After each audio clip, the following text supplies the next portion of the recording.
On va rejoindre Stéphane Turcot qui est au repêchage du circuit Mario Cecchini qui a lieu à Halifax ce soir dans les Maritimes. Ça va bien, mon Steph? En pleine forme, mes hommages, Jean-Charles. Mon respect, mon ami. Commençons avec les remparts à tout seigneur, tout honneur.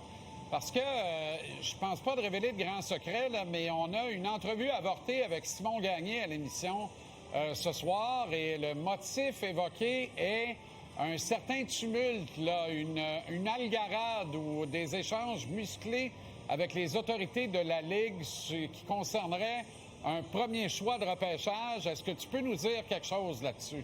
Qu'est-ce qui se passe avec ça? Simon Gagné a besoin d'un premier choix au repêchage pour refiler soit au Saguenay, soit à Bécomo, parce que ça faisait partie, et permets-moi l'expression, du deal l'an passé, lorsque les Remparts ont échangé pas moins de 6 choix au repêchage à Yannick Jean.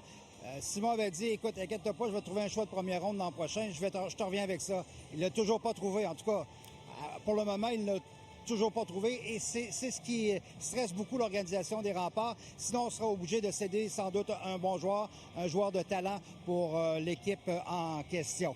Pendant que tu vois derrière moi les formations s'installer à leur table respective, ça s'annonce comme étant un repêchage de grande profondeur. Pas une grande cuvée comme l'an passé, parce qu'il paraît que les joueurs de 2009 sont exceptionnels, mais ceux de 2010 représentent un certain talent, si bien que pour avoir parlé avec quelques recruteurs, entre 8 et 10 là, devraient se frayer le chemin directement à l'automne du côté du circuit de la LHJMQ. Ce qu'il y a de particulier à ce repêchage, il y a 18 équipes, mais il y a 6 équipes, notamment les Remparts, notamment Chicoutimi, notamment Gatineau, notamment Drummondville, qui n'ont pas de choix de première ronde. C'est le tiers des équipes qui n'ont pas de choix de première ronde. Mais mes antennes m'ont dit au cours des dernières heures que déjà 3 transactions auraient été complétées pour le premier tour, pour la première ronde du repêchage plutôt. Donc, ça risque d'être excitant. Par ailleurs, ce qui fait jaser depuis les assises ici, depuis mercredi à Halifax, c'est les fameux transfuges. Les joueurs de 19 ans qui optent pour les collèges américains au profit de montants alléchants de dollars américains. Ça fâche les différentes organisations, et pas seulement ici au Québec, en Ontario et dans l'Ouest.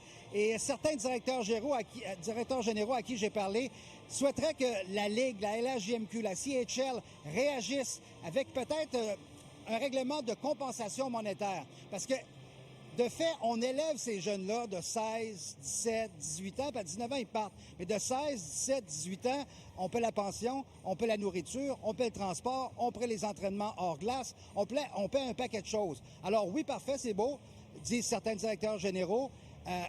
Vous pouvez faire ça, mais là, vous nous devez tel montant parce que c'est ça que ça nous a coûté pour vous lors des 3 premières années.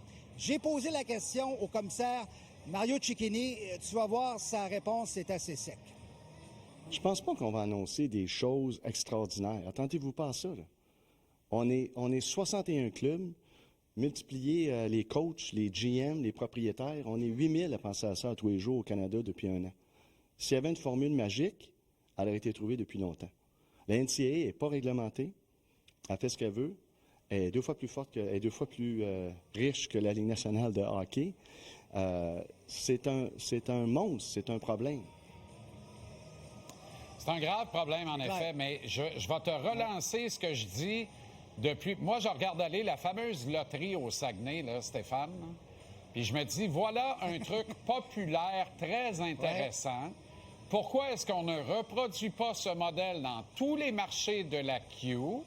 Pourquoi est-ce qu'on ne se sert pas de ça en disant 10, 15, 20 de toutes les sommes amassées retournent directement dans les structures de hockey mineur locales. Le reste des sommes s'en va dans l'administration des équipes pour créer un NIL québécois et être capable de dire à Dagenet, ils te mettent 100 000 sur la table, le v'là, puis tu vas rester ici. À un moment donné, là, on ne peut pas tout le temps s'aplaventrir puis dire, donnez-nous une compensation, ils vont nous rire d'en face. Ce que le monde veut, c'est garder les meilleurs joueurs ici.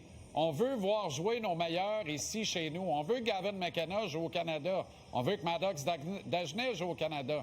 On veut que les meilleurs jouent ici. On ne veut pas recevoir un chèque parce qu'ils s'en vont l'autre bord. Ça, pour moi, c'est une compensation de dernier recours parce qu'on a tout perdu et on n'a plus aucun pouvoir de négociation. Donnons-nous les moyens de nos ambitions à partir de loterie populaire. Pourquoi pas? C'est une piste de solution. Puis tu parlais des gagnants des 5 ans, des moitié-moitié. Le dernier match à Chicoutimi, c'était plus de 1 million de dollars, moitié à moitié. Et je peux te dire que les directeurs généraux, plusieurs, là, ça a brassé à la réunion hier et c'était le point à l'ordre du jour. On veut réagir, on veut faire quelque chose pour comme cesser un petit peu l'hémorragie parce que ça devient un petit peu inquiétant. Tu sais, il y a plusieurs 19 ans au cours des derniers jours qui ont quitté et le dernier en liste, c'est Émile Guité, justement, de Chicoutimi, qui opte pour l'Université du New Hampshire. C'est un problème qui me semble grandissant et auquel on doit s'attaquer rapidement. OK, Stéphane, merci infiniment. Des transactions, d'après moi, ça implique les remparts parce que là, il faut rebuild pour 2028 et la Coupe Memorial, là. OK, mon ami. Salut, bonne soirée. Salut. À bientôt. Bon, on n'a pas parlé bien de ce qu'on devait parler, mais on a parlé de choses qui m'apparaissent quand même importantes et intéressantes. On va parler d'ailleurs, pour jaser. Antoine Roussel a Philippe Boucher. Il y aura le billet de saison sur les travaux Burton News tantôt. Et Marinaro.